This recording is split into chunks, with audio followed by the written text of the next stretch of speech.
Audi E-Tron GT.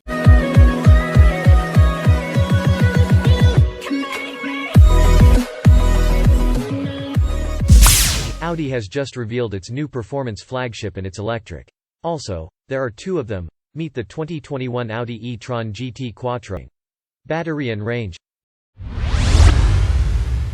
The E-Tron GT formula starts with a 92 kWh battery, 85 kWh of which is usable, the rest is kept in reserve to preserve longevity. The battery pack is mostly flat, making up the floor of the car, save for a pair of what Audi calls foot garages, two small recesses in the pack behind the driver's seat that improve rear passenger legroom and, as a result, headroom as well. Audi estimates that the e-tron GT will cruise for up to 238 miles per charge based on the US EPA cycle, while the RS e-tron GT will go 232 miles. Final EPA estimates aren't available yet, but we bet they'll be close to Audi's claims. Look closely and you'll notice that the e-tron GT features charging doors on both of its front fenders, each housing a SAE J1772 standard AC port capable of 11 kW charging at home or public chargers. Audi will add an option for 22 kW charging sometime after launch. The passenger side, however, is also home to a standard CCS-DC fast charger by Iona T in Europe or Electrify America here in the US.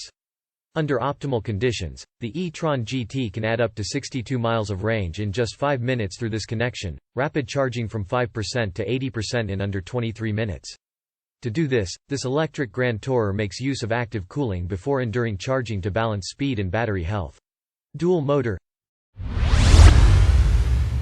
The e-tron GT's standard Quattro electric all-wheel drive powertrain features two motors. Up front is a 175 kW unit and a 320 kW motor powers the rear wheels. The rear motor is particularly interesting, as it connects to the wheels via a two-speed transmission, a rarity among electric cars. This allows Audi to use a short ratio for launch control and sporty driving or a taller gear for more efficient driving and high-speed cruising. Corporate cousin Porsche uses a two-speed gearbox for its Taycan, too. Full power can be shifted to either the front or rear motor under certain conditions, for example, when passing over a patch of ice, but most of the time, it blends the two for a net total output of 350 kilowatts, about 469 horsepower and 465 pound-feet of torque.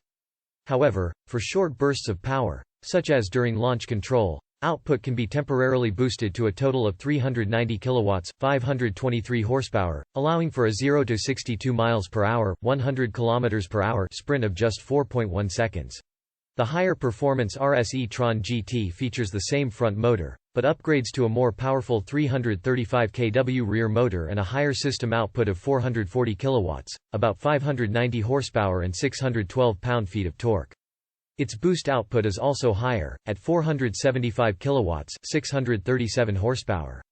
The RS also features a standard rear axle differential lock, optional on the base model, to boost rear wheel traction. Unsurprisingly, the more powerful RS e-tron GT sprints more 3 miles per hour versus 152.2 miles per hour for the regular e-tron GT. GT features the same front motor, but upgrades to a more powerful 335 kilowatts rear motor and a higher system output of 440 kilowatts, about 590 horsepower and 612 pound-feet of torque. Its boost output is also higher, at 475 kilowatts, 637 horsepower. The RS also features a standard rear axle differential lock, optional on the base model, to boost rear wheel traction. The more powerful RS e-tron GT sprints more quickly to 62 miles per hour, 100 kilometers per hour than the standard model, taking just 3.3 seconds, and has a slightly higher top speed of 155.3 miles per hour versus 152.2 miles per hour for the regular e-tron GT. E-tron sound. Audi believes that a big part of the e-tron GT's performance, feel, is what you hear, which is why its engineers spent a lot of time tuning the electric car's generated sound. All electric cars are legally required to make some sound at low speeds to help pedestrians and the visually impaired hear them coming, but Audi has boosted the e-tron's front-mounted external sound generator a bit above the legal minimum to give the car sportier presence. Inside, the car's rear speakers are used to create a similar sense of futuristic power for the driver and onboard passengers. The E-Tron GT and RS E-Tron GT can be upgraded with a optional sport sound upgrade that adds a second sound generator to the rear of the vehicle for an even louder tone inside and out while operating at low speeds, no more than is legally allowed in the places it will be sold, and that soundtrack is further enhanced by the Bang & Olufsen premium speakers inside. Adaptive suspension, 9.5-inch diameter carbon ceramic brakes if you've just got money burning a hole in your pocket. Electric Gran Turismo. The GT stretches 196.4 inches long from nose to tail and rides on a 114.2-inch wheelbase. Overall, the electric car is about the same size as Audi's A7 sedan, which is the gas-powered model that this car most closely mimics in proportion and mission. However, the e-tron GT is a touch wider at 77.3 inches and it's lower, even with a 56-inch panoramic glass roof. The e-tron GT is also 4-door liftback, though the e-tron's 14.3 cubic foot rear cargo capacity is much smaller than the A7's 24.9 cubes. Fortunately, there's a 3.0 cubic foot storage frunk under the hood to make up some of the difference. The e-tron was designed to look good, but also to be as aerodynamic as Audi's engineers could make it. A motorized spoiler sits at the tail end, deploying from closed to two positions based on the driver's needs: a flatter, drag-reducing angle for efficient driving or a higher angle of attack that boosts stability during dynamic driving. Active front aerodynamics, a flat undertray and a mostly closed-off version of Audi's signature single-frame grille conspire to produce a remarkably low drag coefficient of just 0.24, on par with slippery Tesla's Model S and just a touch higher than the Porsche Taycan Turbo's 0.22 CD. In Europe, Audi's adaptive matrix LED headlamps and Audi laser light high beams will be optional equipment. Here in the States, we may get the laser lights. Audi currently offers the tech on other vehicles, including the R8, but the legal status of the matrix beams is still a big question mark. Outback, LED taillights are also standard, greeting drivers along with the headlamps with unique welcome and departure animations when the car is locked or unlocked. Cabin and safety tech,